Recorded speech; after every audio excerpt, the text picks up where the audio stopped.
Doc. Offense, ready to run. Go!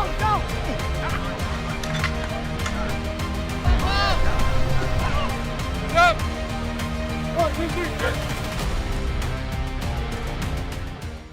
All right, welcome into practice today, presented by SiriusXM. Ethan Greenberg here in the BetMGM studio. The Jets preparing for their first back-to-back home games of the regular season. Thanksgiving, it's around the corner, we know that. But you wouldn't know based on the temperature outside, so let's bring in EA from out on the patio. EA, give us the weather report outside. Listen, brother, I feel so good. I couldn't stay in the studio with you. It is 66 degrees. It actually feels a little bit like South Florida, I would think, here in late November as we're approaching Thanksgiving. For those attending the game at MetLife Stadium, Jets Dolphins, of course, coming up, I think the temperatures are going to be a little bit cooler, mid-50s, cloudy, maybe some scattered showers. You know, it's too bad that the daylight ends around 4:30, 5 o'clock, because this would be a fantastic November day to get some golf in. You know, we're going to be here instead. But let's move on to today's headline, all right? The Jets are going to start their third quarterback of the season, as Robert Saleh confirmed yesterday that the team's going to go with the wily vet and Joe Flacco against Miami. EA, why do you think that the green and white went in this direction?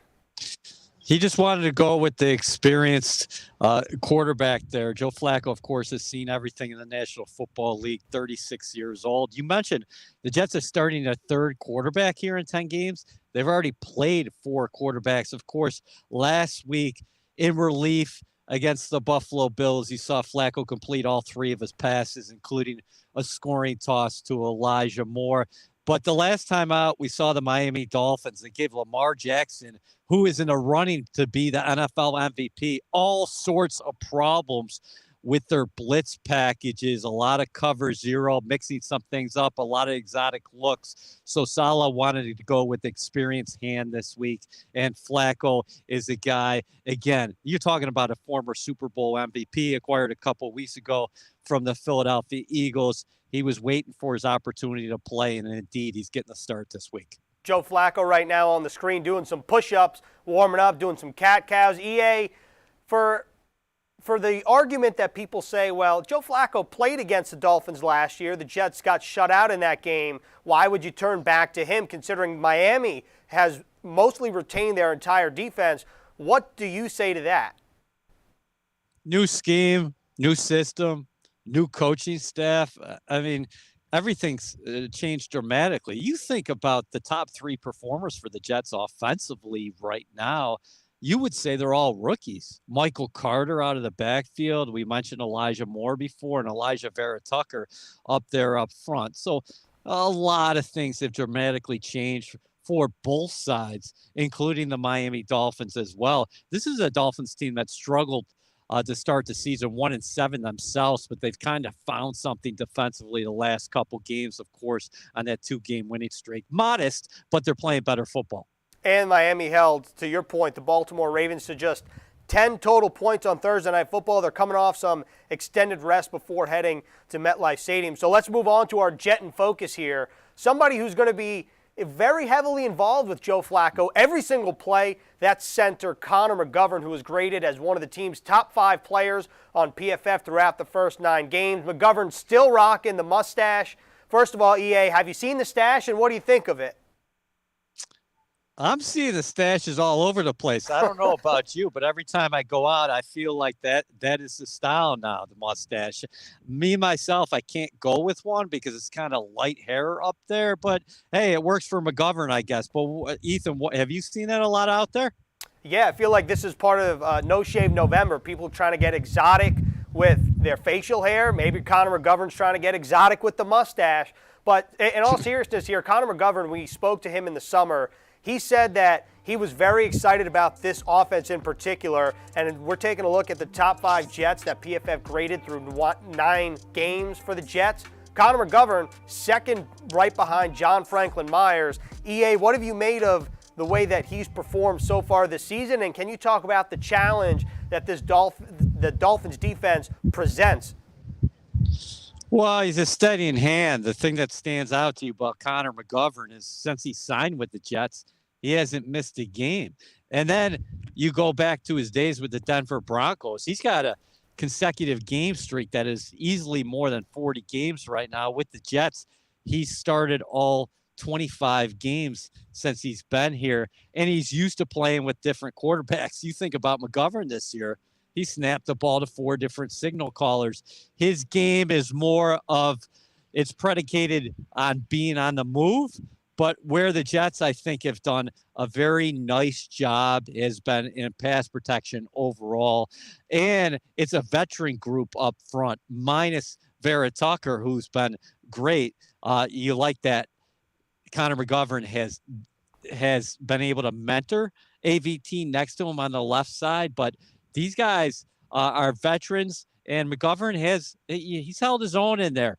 The Buffalo Bills sent a lot of blitz packages against the New York Jets and Mike White.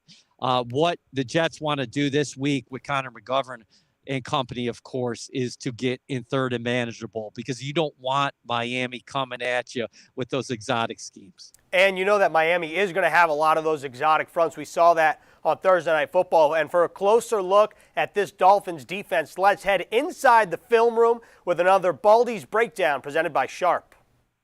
Hey, thanks, Ethan. I really want to go in the film room and take a look at this blitz zero coverage that the Dolphins used against the Ravens. It was a big part of their victory a week ago last Thursday.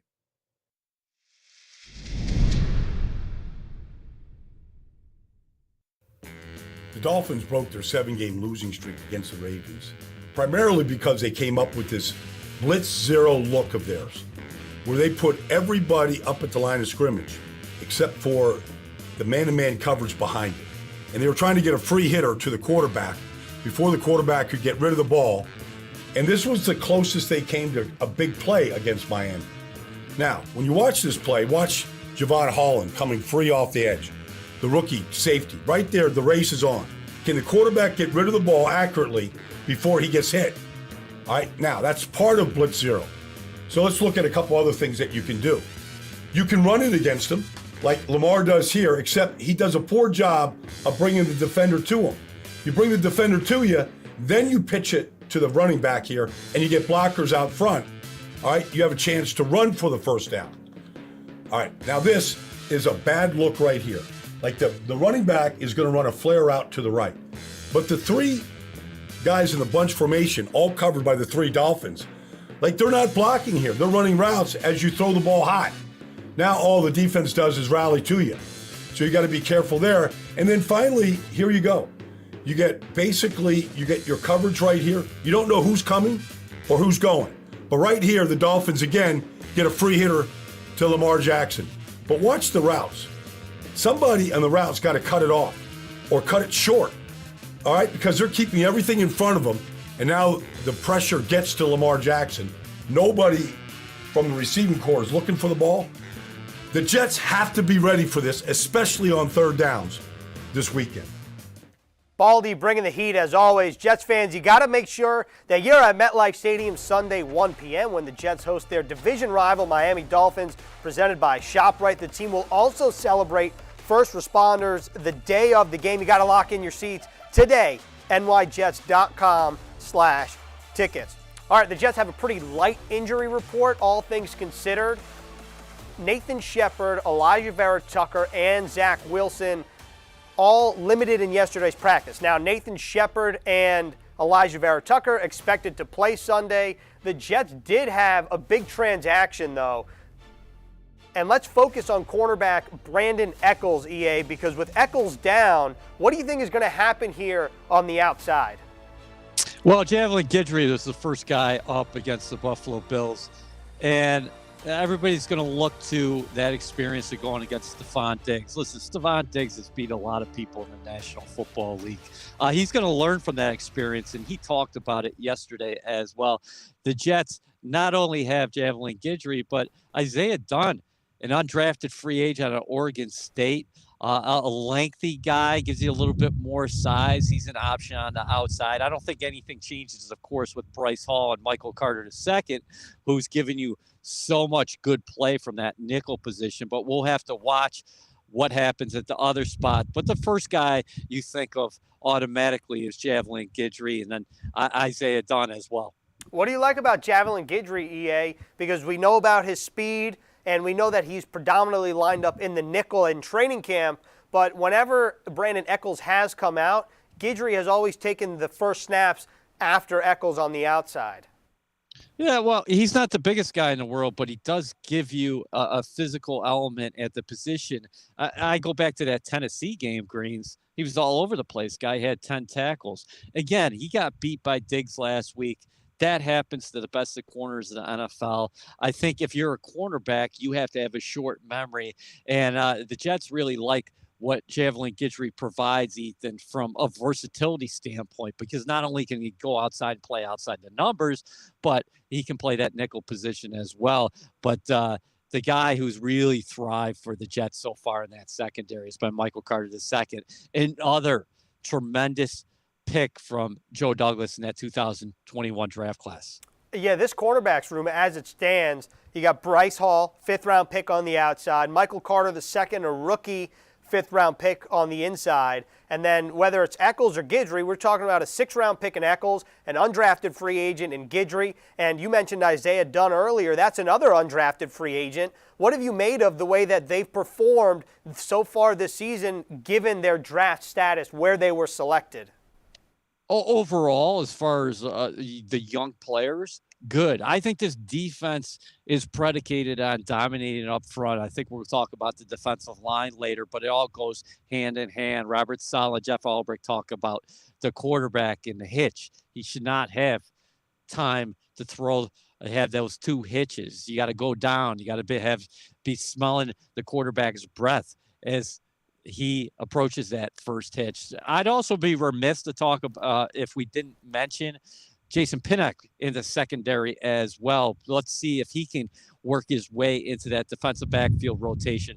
But overall, Ethan, I think it's been solid. You've seen some bumps in the road, but it's going to happen with these young defensive backs. But again, for the Jets defense to be successful, they got to win more up front. And it's nice to see Jason Pinnock back on the field. He was activated earlier this week from the reserve COVID-19 list. And this secondary is going to have a tough test with a couple guys, but let's focus in on rookie Jalen Waddle, who leads the team in both receptions and receiving yards. And for more on him, let's hear from senior NFL writer for Outkick.com, Armando Salguero.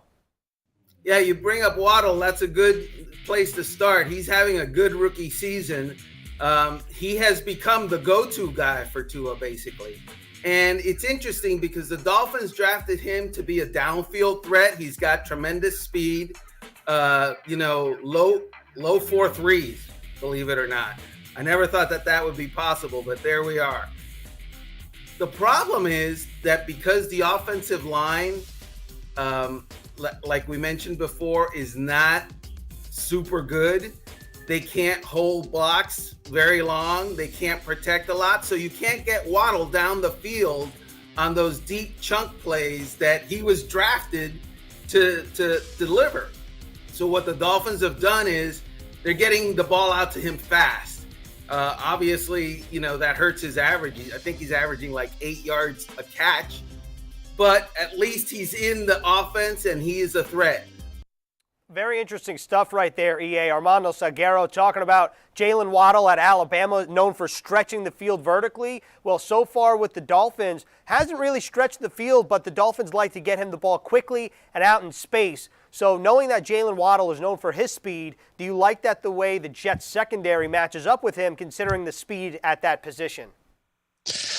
Yeah, fantastic points from both of you right there. Is Waddle, you thought about him at the collegiate level, going vertical, taking the top off the defense. He's got great short area quickness as well. So if indeed the Dolphins are throwing the ball short to this playmaking receiver, you have to be sound in the tackling department. Tua Tagovailoa, this offense, it's predicated on short passing because, Ethan, they've started 6 different offensive line combinations this year. The Dolphins have allowed more pressures than anybody in the National Football League. And talk about complementary football offensively, Miami, 32nd in the NFL in rushing. So Tua, everything for them, while they'll try to get the vertical game going, everything predominantly for them here early in the season has been short area passing. So for the Jets secondary, got to be physical with these guys and got to make tackles in open space. All right, right now taking a look at Joe Flacco, Mike White, and Josh Johnson, the quarterbacks going through their motions. EA, for these Jets receivers, all right, what type of challenge do they have this weekend against Xavier Howard and Byron Jones and really this Miami Dolphins defense that likes to throw some exotic fronts like we talked about before? Yeah, well, Howard's the ball hawk back there, right? Last season, I think he had 10 interceptions. So far this season, just 2 interceptions. And in that Baldy breakdown, we saw a couple of the Dolphins' young safeties. In fact, we've seen a change at the nickel position for Miami because Coleman got the snaps there last week as opposed to Nick Needham, who Jets fans are very familiar with. But Howard is a guy, he's a different player than J.C. Jackson of the Patriots, but the reason why I bring them up in the same sentence is you have to be aware where he is on every play because he can go and get the ball. You have to protect the football. And the common denominator for the Jets in these blowout losses, when they have been blown out this year, is they turned the ball over on multiple occasions. Also, EA, in terms of these Jets receivers, Brian Flores, I'm trying to paint a picture here. Brian Flores is a disciple of Bill Belichick's coaching tree. And so for the Jets defense, when they go up against the Patriots, you know you're going to see a lot of man-to-man, which puts the onus on the receivers to get open. Do you think that is similar to what they're going to see Sunday, where Elijah Moore and Corey Davis and company are going to have to get open quickly for Joe Flacco?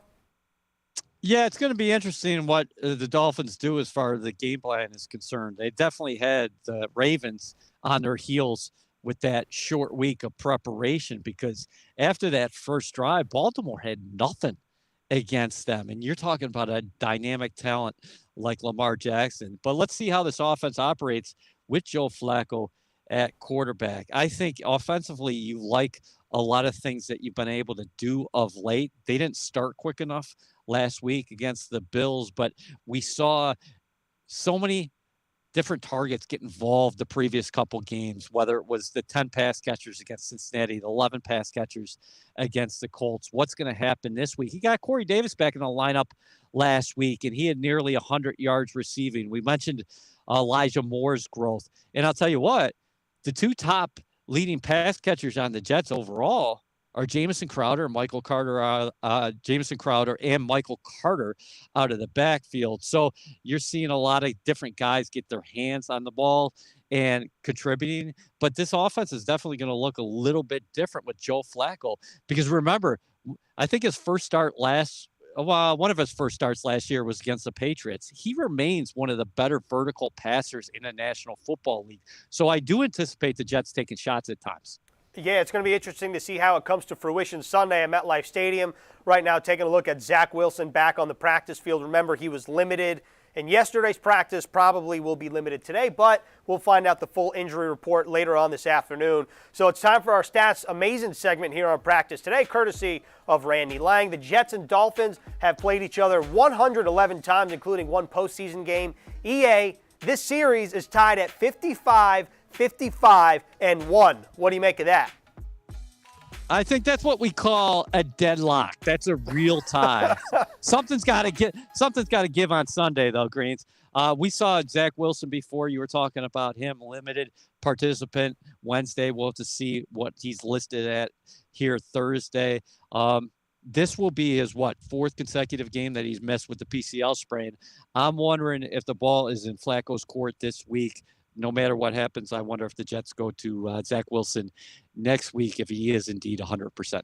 And that would be his first game back since the New England game. Next week, the Jets play at Houston. But for more numbers, let's hear from NFL Network analytics expert Cynthia Freeland. Thanks, Ethan and EA. I've got 3 numbers for you for Week 11. The first number is 74. As in, of running back Michael Carter's 84 scrimmage yards last week, 74 of them came after contact or after the catch. That's 88% of his total scrimmage yards. This is a great signal for production to come. The second number is 1. Rookie left guard Elijah Vera Tucker has allowed 1 total sack so far this entire season, and his run blocking is even better. Looking back over his season so far and comparing him to other past rookie guards from around the league, his production has a trajectory that suggests multiple future Pro Bowl trips. And 5 is the final number for this week. Corey Davis caught 5 total passes for 93 yards last week against the Bills. 4 of those grabs earned first downs. Davis has seen at least 5 targets in every game he's played so far this season, and he's got at least 5 more games with favorable defensive matchups based on the routes he's asked to run. So look for his numbers to stay strong or even increase. All right, great stuff from Cynthia Freeland as always. Elijah Vera Tucker, only 1 sack this season. Like EA said, a top performer for this Jets offense despite just being a rookie. EA, so the Jets defensive line considered the strength of this team, all right? And this is how we're going to wrap up practice today, presented by SiriusXM. Ever since that Titans game, the defensive line hasn't played at the same level that it started the season with. So what needs to happen for a turnaround this weekend against the Dolphins? They got to win in their one-on-one matchups. Everybody's got to take care of their own assignments. Bart Scott, our buddy, always likes to say, hey, farm your own land. Take care of your own responsibilities. On paper, Ethan, I know the game's not played on paper, but the Jets have a lot of favorable matchups up front. And that means go out and dominate a Miami Dolphins offensive line that we talked about. Has started 6 different line combinations this year, has allowed more pressures than any team in the National Football League, that is blocking for a unit that ranks dead last in the National Football League in running. Yes, they're playing a little bit better there, but for the Jets to have success defensively, Robert Saleh has been talking about it since the day he was hired. It's predicated on the chaos up front. What has happened the last few weeks? The Jets haven't had enough chaos up front. You got to control the run game, make them one-dimensional, and get after Tua. He's a shorter quarterback as well. Get your hands up, maintain your rush lanes. I think this is a big game for this Jets defensive line. EA, you spoke to Robert Saleh earlier this week for Jets Game Day with Robert Saleh, which will air Sunday morning. But you asked him about the differences in facing a left-handed quarterback versus a right-handed quarterback. What did he say to that? Well, this is something that we've been talking to a couple of the guys about. In addition to Robert Saleh, you have to change your hand placement when you're getting your hands up, because at a righty quarterback, you're going to get your right hand up. A lefty quarterback, you're going to get your left hand up. So I guess it's much like playing tennis a little bit. It's just things are coming at you from different angles, right? Yeah, and Tua, the first lefty quarterback that the Jets will face so far this season. And we'll see what happens Sunday when the Jets actually take on the Miami Dolphins, 1 o'clock at MetLife Stadium. That's all we have here on Practice Today, presented by SiriusXM. Unfortunately, EA, you have to come back inside, and you can't get no more tanning for you, except unless the media is still out there, then you can get a couple more minutes. But we will see you Sunday at MetLife Stadium for Pregame Central, presented by Uber Eats.